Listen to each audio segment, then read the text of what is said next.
story, man. I watched this Mike Tyson documentary recently. It was just like totally incredible, man. This cat, Mike Tyson, was like, he's talking about sizing up his opponent, and he's just like, I would see this cat and I would like picture my fist coming out the back of their head, and I was just like, holy shit, like that's a pretty crazy description, you know? As the car gathers dust, gathers rust underneath the grave, let in skyline.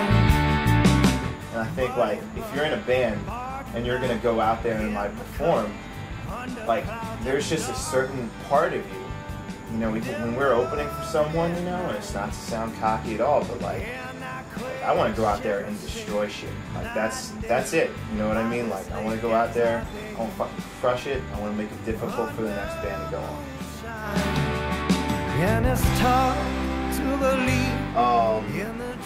Gosh, I moved to San Diego from Boston in '99, and I've always been obsessed with music. I've been collecting records since I was about 13, and when I got out here, I started working at a record store, and I started just writing lyrics. And they were more like, you know, hip-hop, spoken word stuff, and I wound up recording an album with one of the co-workers at the record store who was a guitar player. And we put a group together for one gig called the K-23 Orchestra. And somehow that managed to last for 7 years. You know, we were just going to play one night at the Whistle Stop, and it just clicked. So that band is it was like a funk rock psychedelic. Sometimes it was like a 6-piece band. There was times when it was like a 12-piece band. But Josh Rice, the keyboardist, who's also with the Heavy Guilt, that's where I met him, was in the K-23 Orchestra. And yeah, that's how it all got started. Josh is my hetero creative life mate. This first initial round of Heavy Guilt songs was all Josh and I wrote those before we even knew the Heavy Guilt was gonna exist. You know, there's versions of those songs with you know, Josh playing acoustic guitar and me singing, Josh singing, playing piano. You know, those versions I hope no one ever hears ever. But you could hear something in those versions. You know, there was something like raw, and there was like a seed that, you know, if it was treated right, could be pretty awesome. Like the initial concept behind the Heavy Guilt was we're gonna write some songs, we're gonna record an album.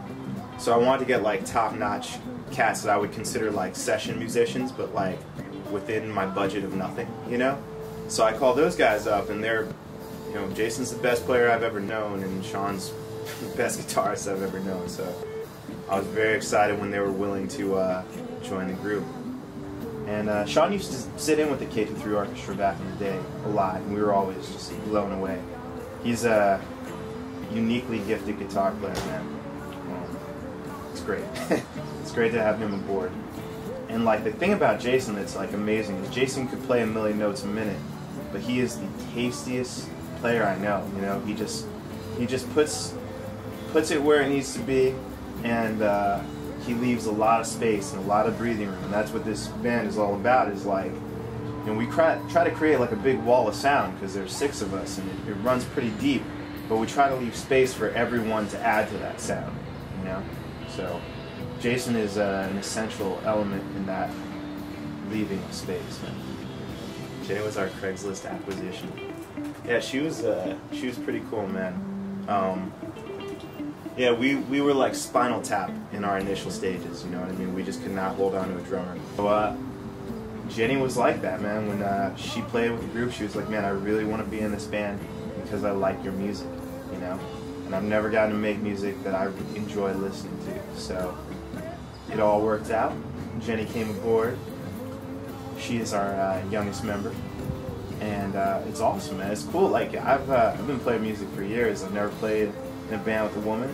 And I think that's great to have that kind of energy there. And I mean, it's not because she's a woman. She's a really awesome drummer. But it's just kind of a cool vibe, man. I kind of dig that. It's like the Velvet Underground, like lady drummer.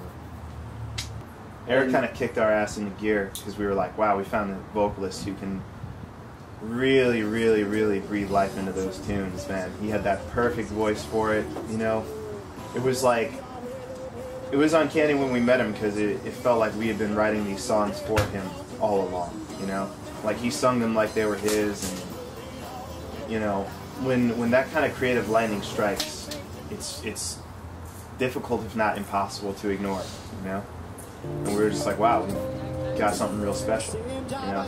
Let's put together like kick-ass band around this guy. Like we were talking about it too. We're just like, you know, let's get the heaviest of heavies that we know to come play with us. You know, let's go do this at a really nice studio. You know, let's get a good guy to produce it. Like, let's do this right. Done plenty of half-assed projects musically in my life. I came up with a couple different terms. Pre-apocalyptic Americana. I kind of like that one. Acoustic sandpaper massage. I don't know. It's just, you know, coming up with these terms, like these little boxes for your music, is like the most difficult thing on earth. Just try to keep some mystique behind it to like allure people, you know. Fuck is an acoustic sandpaper massage? But I don't know if that necessarily sounds alluring, you know. I'd say one thing is like we really try to like lay down a vibe when we're playing. Just really create an atmosphere. You know, some of the music is a little morose and brooding, and like I'd say like some of the influence would be like Leonard Cohen or Tom Waits. You know, it has kind of a darker sound to it, but we also want it to be like very uplifting. Like even the name of the band, The Heavy Guilt, is somewhat ominous, but like the album title is Lift Us Up From This, so it's sort of about absolving that guilt through, I don't know, creative expression and the like. But I mean, like we all have very ranging influences, you know.